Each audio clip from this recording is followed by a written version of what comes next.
If you've ever been to Japan or are planning a trip there, then it may surprise you to learn that your phone, the one you're probably holding in your hand right now, is more than likely illegal in Japan. Let me explain.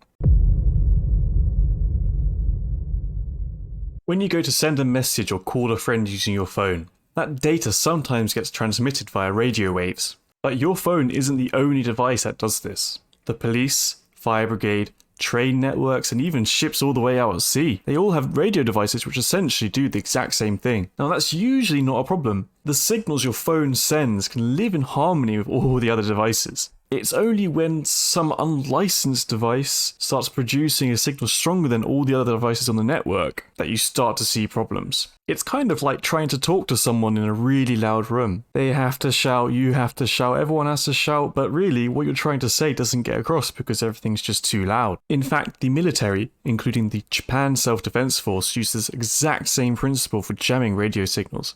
So if something like that were to actually happen, it could have very serious consequences. We're talking about a situation where the emergency services like ambulances can't communicate with the people they need to, and I'm sure we can all agree that isn't a good thing. But obviously you're not running a jammer or anything like that, or well, I hope you're not. So how does all of this relate to you and your phone being illegal in Japan? Well, to explain that, let's first take a look at how the Japanese government actually attempts to detect these kind of problems.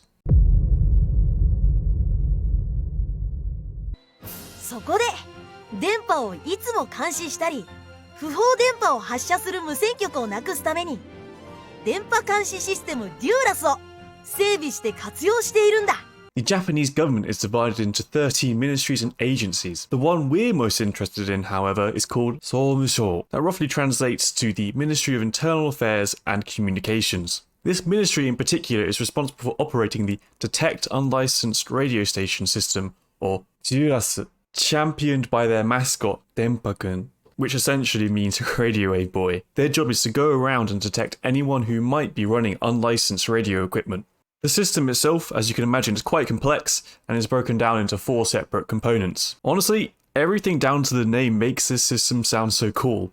It's almost like something you'd hear out of Evangelion or something like that, which honestly makes it quite a shame because it seems like this system isn't really known around the rest of the world. In fact, if you go to the Wikipedia article related to DURAS, there isn't even a page for English, which is why I've been having to do all my research in Japanese.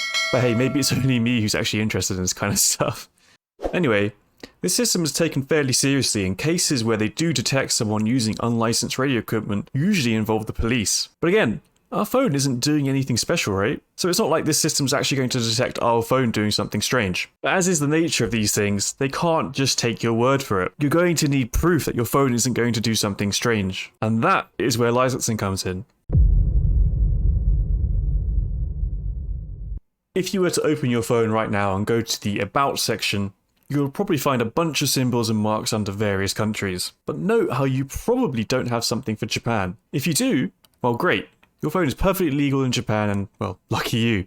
Although, to be honest, that probably means you've bought your phone in Japan already. There are, however, cases where people have bought phones in the United Kingdom, for example, which do have the mark, so I suppose it just depends ultimately. For everyone else, what's missing is these 2 symbols. These 2 symbols are the difference between your phone being legal and illegal in Japan. It's essentially a mark that proves that your phone adheres to the specifications that are available in Japan. And it's honestly quite a reasonable thing to expect. And it's a lot better than the previous alternative, as before you actually had to present your phone to the 総務省 and get it inspected, after which you would receive a license, which meant you could legally use your phone. But obviously it's not feasible to run a system like that anymore just because of how many phones exist in the world. This licensing is actually taken pretty seriously as well. There's even a form you can fill in to obtain temporary approval if you have a device that hasn't been licensed yet. So is that something we have to worry about when we go to Japan? Well, the answer is probably not. To this date, no one has actually been arrested, despite it being completely illegal to operate a device which isn't licensed in Japan. And to be honest, for someone who's just travelling there on holiday, it probably doesn't mean that much.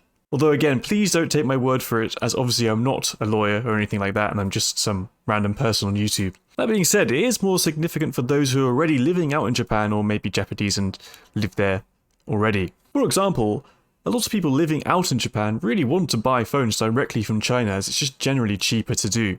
However, if those phones do not have the right specifications, and they generally don't, it technically means it's illegal to use, and that just creates a barrier and people aren't willing to take the risk. But then again, there are people who do exactly that, so to each is their own, I suppose. There are even some hilarious comments on Twitter where people have suggested that the reason why we can't use telepathy is because we haven't got the mark yet. So if we go to the Solmusho and get a mark, we should be able to use telepathy without breaking the law, and it should all be good, right? But yes, anyway, I suppose the point is that if you are going to perhaps live in Japan in the future, you may want to consider buying a phone in your country that does have this mark, because you're going to save yourself having to potentially buy a separate phone in Japan, which is just going to run you some more costs. But otherwise, if you are going to go to Japan for some 2-week visit to, see the lovely places like Kyoto and Tokyo and all those kind of lovely places, this doesn't really apply to you, so don't worry, you can go. Again, I'm not a lawyer, so do take that with a pinch of salt. But yeah, you should be fine. Do enjoy your holiday. I'm sure that's what the government of Japan wants most.